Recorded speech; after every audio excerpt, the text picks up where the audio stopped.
கிறிஸ்துவுக்குள் பிரியமானவர்களே, எக்ஸோடஸ் டிவியின் அருளுரை துளிகள் நிகழ்ச்சியின் மூலம் உங்களை சந்திப்பதில் மிக்க மகிழ்ச்சி அடைகிறோம். இன்று உலகம் முழுவதும் கிறிஸ்து பிறப்பின் நாளை வெகு விமர்சையாக கொண்டாடி வருகிறது. பல நாடுகள் சில மாதங்களுக்கு முன்னரே கிறிஸ்துமஸ் பண்டிகையை துவங்கிவிட்டன. எங்கு நோக்கினும் வண்ணமயமான குடில்கள், வண்ண வண்ண அலங்காரங்கள், கண்கவர் நட்சத்திர தோரணங்கள், களை கட்டும் கிறிஸ்துமஸ் இரவு கீத பவனிகள், சிவப்பு நிற அங்கிகளுடன் அங்குமிங்கும் சாண்டா கிளாஸ்கள், விதவிதமான கேக், உயரமான கிறிஸ்துமஸ் மரங்கள் என பண்டிகை களை கட்டி வருகிறது. கிறிஸ்து பிறப்பை வேதம் கொண்டாட்டமாக எங்கேயும் குறிப்பிடாத நிலையில் உலகம் எப்படி முதலில் இந்த கிறிஸ்துமஸ் பண்டிகையை கொண்டாட துவங்கியது? கிபி 4ஆம் நூற்றாண்டு வரை கிறிஸ்தவர்கள் ஒரு குறிப்பிட்ட தேதியை நிர்ணயிக்காமல் கிறிஸ்துமஸ் பண்டிகையை கொண்டாடி வந்தனர். கிபி 354ஆம் ஆண்டிலே முதலாம் போப் ஜூலியஸ் காலத்திலே ரோம பெரு வழக்க பண்டிகைகளுடன் இணைத்து கொண்டாடும் வண்ணமாக டிசம்பர் 25ஆம் நாளை கிறிஸ்துமஸாக அறிவித்து கொண்டாட துவங்கினர். இதனை கிபி 379ஆம் ஆண்டில் கான்ஸ்டான்டினோபிள் காலத்தில் இந்த பண்டிகையினை கிழக்கு நாடுகளுக்கு அறிமுகப்படுத்தினார். இதனைத் தொடர்ந்து வேறு எந்த பண்டிகைக்கும் இல்லாத வகையிலே உலகம் முழுவதும் கிறிஸ்துமஸ் அன்று பொது விடுமுறை அளிக்கப்பட்டு வருகிறது. கிறிஸ்துமஸ் குடில் அமைக்கும் முறையை கிபி 1223ஆம் ஆண்டு அசிசி நகரில் வாழ்ந்த புனித பிரான்சிஸ் என்பவர் துவங்கினார். கிறிஸ்துமஸ் மரம் 1841ஆம் ஆண்டு ஜெர்மனி இளவரசர் ஆல்பர்ட் என்பவர் இந்த மரத்தினை அறிமுகப்படுத்தி இதில் பரிசு பொருட்களை கட்டி குழந்தைகளை மகிழ்விக்கும் முறையை அறிமுகப்படுத்தினார். கிறிஸ்துமஸ் தாத்தா என்று அழைக்கப்படும் சாண்டா கிளாஸ் என்ற பழக்கமானது 4ஆம் நூற்றாண்டில் ஏழைகளுக்கு ரகசியமாக உதவி செய்யும் பிஷப் செயின்ட் நிக்கோலஸ் என்பவர் நினைவாக 17ஆம் நூற்றாண்டிலே டச்சு குடியேறிகளால் துவங்கப்பட்டு 19ஆம் நூற்றாண்டில் அமெரிக்கா முதலிய நாடுகளுக்கு அது பரவியது. இவ்வாறு கிறிஸ்துமஸ் வெவ்வேறு காலகட்டங்களில் வெவ்வேறு நபர்களால் இந்த கொண்டாட்ட முறைகள் அறிமுகப்படுத்தப்பட்டு இன்று உலகம் முழுவதும் வெகு விமர்சையாக கிறிஸ்துமஸ் கொண்டாடி வருகிறது. இந்த செய்தியானது கிறிஸ்துமஸ் கொண்டாட்டத்தை பற்றியோ அல்லது டிசம்பர் 25ஆம் நாள் கிறிஸ்துமஸ் எப்படி உருவானது என்பதை பற்றியோ அல்ல. ஆனால் கிறிஸ்தவ உலகம் இயேசு கிறிஸ்துவை குழந்தையாக பாவித்து தூங்கு பாலா தூங்கு, கண்மணியே கண் உறங்கு, சின்னஞ்சிறு குடிலிலே, குளிரும் பனியும் கொட்டிலே, ஆறாரோ ஆரீராரோ, தென்றல் காற்றே வீசு என குழந்தை பொம்மைகளுடன் குடில்களில் குழந்தை இயேசு உறங்க விண்ணையும் மண்ணையும் ஏன் நம்மையும் சேர்த்து உறங்க வைக்கும் இந்த தாலாட்டு பாடல்களை பாடி கிறிஸ்துமஸை இந்த கிறிஸ்தவ உலகம் கொண்டாடி கொண்டு வருகிறது என்பது வருத்தமான ஒரு உண்மையாகும். ஜான் மெக்கார்த்தர் என்கின்ற தேவ மனிதர் கிறிஸ்துமஸ் பற்றி இப்படியாக கூறுகிறார். Christmas is not about the Xavier's infancy, it is all about is deity என்று கூறுகிறார். அதாவது கிறிஸ்துமஸ் என்பது இரட்சகரின் குழந்தை பருவத்தை பற்றி அல்ல, ஆனால் அவருடைய தெய்வத்துவத்தை பற்றி. ஆம், கிறிஸ்துமஸ் என்பது இயேசு என்ற குழந்தையை பற்றியதல்ல, நமது இரட்சகரின் தெய்வத்துவத்தை பற்றியது. யார் இந்த இயேசு? இயேசுவை பாலனாக குழந்தையாக கரங்களில் ஏன் கொஞ்சம் நபராக அவரை சிறுமைப்படுத்தாமல் அவரது மேன்மை தெய்வத்துவம் என்ன என்று சிந்திக்கலாம். இயேசு பிறப்பதற்கு சுமார் 700 ஆண்டுகளுக்கு முன்னர் ஏசாயா என்ற தீர்க்கதரிசி அவரை குறித்து முன்னறிவிக்கிறார்.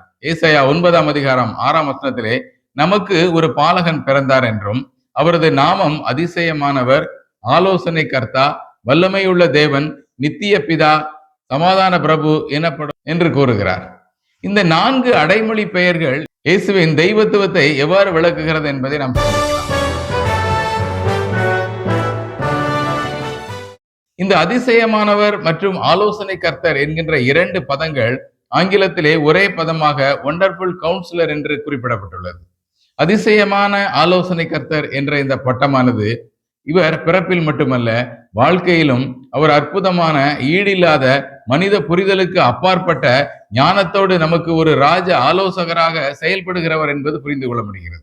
அவருடைய ஞானத்தை குறித்து யோவான் 2ஆம் அதிகாரம் 23ஆம் வசனத்திலே மனுஷருக்கு உள்ளிருப்பதை அவர் அறிந்தபடியால் மனுஷரை குறித்து ஒருவரும் அவருக்கு சாட்சி கொடுக்க வேண்டியதா இருக்கவில்லை என வாசிக்கிறோம். எல்லா மனுஷருக்குள்ளும் என்ன நினைவு இருக்கிறது என்பதை அறிந்தவர் அவர். கொலோசியர் 2ஆம் அதிகாரம் 3ஆம் வசனத்திலே அவருக்குள் ஞானம், அறிவு என்பவைகளாகிய பொக்கிஷங்கள் எல்லாம் அடங்கி இருக்கிறது என வாசிக்கிறோம். நீதிமொழிகளிலே வாசிக்கிற வண்ணமாக இந்த அறிவு ஞானம் நிறைந்த அவரை நமது வழிகளெல்லாம் நினைத்துக் கொள்ளும் பொழுது அவரது நமது பாதைகளை செவை பண்ணுவார் என்றும் இயேசுவை குழந்தையாக அல்ல அற்புதமான ஞானம் நிறைந்தவராக சொன்னார். அவர் வல்லமையுள்ள தேவன். இந்த பட்டமானது அவர் தனது வல்லமையால் பாவத்தின் மீது, இருளின் மீது, சாத்தானின் மீது, மரணத்தின் மீது பெற்ற வெற்றியின் மிகப்பெரிய தெய்வத்துவத்தை காட்டும் ஒரு பெயராகும். இந்த பெயரானது மனுக்குலத்தையே தமது வல்லமையால் ஆட்கொள்ளவும், தமது வல்லமையினால் அவர் அற்புதங்களை செய்யவும், பிணியாளிகளை குணமாக்கவும், மரித்தோரை எழுப்பவும், மற்ற சக மனிதர்களைப் போல அல்லாமல் இயேசு கிறிஸ்து நமது பாவங்களுக்காக சிலுவையின் மரித்ததன் மூலம் இருளை தோற்கடித்தார் என்பதற்காக விளங்கும் ஒரு பெயராகும். எபேசியர் 1 19 முதல் 22 வசனங்களிலே எல்லாவற்றையும் அவருடைய பாதங்களுக்கு கீழ்ப்படுத்தி அவரை உன்னதங்களில் அவருடைய வலது பாரிசத்தில் உட்கார செய்தவர். இந்த உலகத்தின் மீதான அதிகாரம், பாவத்தின் மீதான வல்லமையான வெற்றி, நித்தியமான அரசாட்சி மூலம் வல்லமையுள்ள பிதாவாக அறியப்படுகிறார்.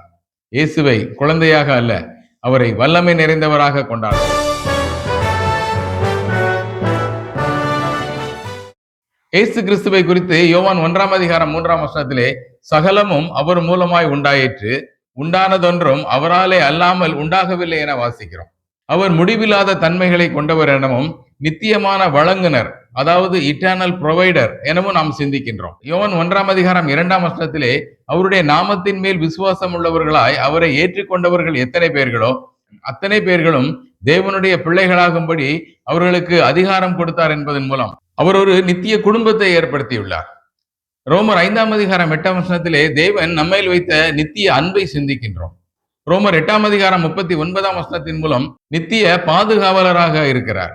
இவ்வாறு நித்தியமான நம்பிக்கை, நித்தியமான அன்பு, நித்தியமான பாதுகாப்பு, நித்தியமான வழங்குதல் மற்றும் நித்தியமான பிதாவாக நம் உள்ளத்தில் அவர் பிறக்க வேண்டும் என்பதே தேவையான ஒன்றாகும். சமாதான பிரபு என்ற பெயரின் மூலம் இயேசு கிறிஸ்து தமது தெய்வீக ராஜ்யத்தின் மூலம் நித்திய சமாதானத்தை இந்த உலகத்திற்கு தருபவர் என்று விளங்குகிறது. இந்த சமாதானம் 3 பரிமாணங்களை கொண்டுள்ளது. தேவனோடு நமக்குள்ள சமாதானம், நமக்கு உள்ளாக விளங்கும் சமாதானம், மற்றவர்களோடு நமக்கு இருக்கும் சமாதானம். ஏசாயா 9 பார்க்கிறபடி அசீரியர்களைப் போல நம்மை அழுத்தும் பாவ நுகத்தடியையும், நமது தோளின் மேலிருந்த தண்டனை என்ற மிலாற்றையும், நம்மை ஓட்டி வந்த சாத்தானின் கோலையும் முறித்து போட்டு நமக்கு சந்தோஷம், சமாதானம், விடுதலையை அருளி செய்தார். அந்த சமாதான பிரபு நமது இருதயங்களை ஆளும்போது நமது பதட்டம், கவலை, கஷ்டம் ஆகியவற்றில் அவர் தரும் சமாதானத்தின் மூலம் நமக்கு பாதுகாப்பும் மனதிற்குள்ளான சமாதானமும் பாதுகாக்கப்படுகிறது. இந்த தெய்வீக சமாதானம் நமது உள்ளத்தை நிரப்பும் போது நமது குடும்பம், சபை, சமுதாயம் ஆகியவற்றில் சமாதானத்தோடு வாழும் ஜீவியம் நமக்கு கிடைக்கிறது. இந்த கிறிஸ்து அதிசயமான ஆலோசனை கர்த்தராகவும், வல்லமையுள்ள தேவனாகவும், நித்திய பிதாவாகவும், சமாதான பிரபுவாகவும் அடையாளப்படுத்தப்பட்டதும் அன்றி இவைகளை நிறைவேற்ற அவர் நமக்காக சிலுவையில் பலியானார் என்பதும், அதனை விசுவாசித்து ஏற்றுக்கொள்வதன் மூலம் இவைகளை நாம் பெற்று அனுபவிக்க முடியும் என்பதால் இயேசுவை குழந்தை நிலையில் பாவித்து அவரை தாளாட்டுவதை விடுத்து அவரது தெய்வத்துவத்தை இந்த நன்னாளில் கொண்டாடுவோம். தேவன் தாமே இந்த சிந்தைகளை நமக்கு ஆசீர்வதித்து தருவாராக. கர்த்தருடைய நாமம் இன்றும் என்று மகிமைப்படுவதாக. ஆமென்.